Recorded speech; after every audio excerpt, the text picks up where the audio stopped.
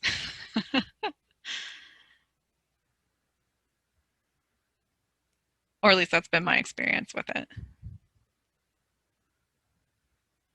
Okay. All right. Well, if there are no more questions. Oh, I did see a couple come through. Okay, I don't see them. They're in the Q&A box. Oh, got it. Sorry about that. Words which are affected by rot can increasing the dosage of potassium metabisulfite. Good question. It's not a magic bullet. So increasing the dosage of KMBS can help knock back some of the rot. But in general, when we make KMBS, potassium metabisulfite additions to fruit, whenever there's a high concentration of solids, so grape skins, pulp, whatever, it's not overly effective. So yes, not overly effective in being an antimicrobial to the extent that it can be in something like wine, where it's clearer, you've removed a lot of the soluble solids, all that kind of stuff. So yes, it does help knock back populations, but it's not going to eliminate your microorganism populations. You can raise it a little bit. You also you'll counteract that addition can also contribute to some issues with red wine, red pigment extraction. So there's usually like a catch-22 with all of these options. One thing may be good, but the other thing may be bad, and you kind of just have to decide what it is that you are looking for. I do typically make some KMBS additions to really rotted red fruit, especially if we decide on how we want, what style of wine we want that red wine to be, but there are limitations with it. Thank you. Another question, can oak chips be used during fermentation of unripe red grapes to help reduce green notes or green tannins?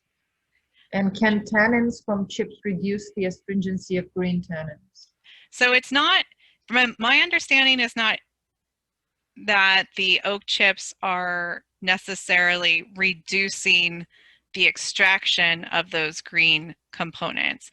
My understanding of if you use untoasted oak chips during fermentation is that some of those components can help mask the influence of those green attributes.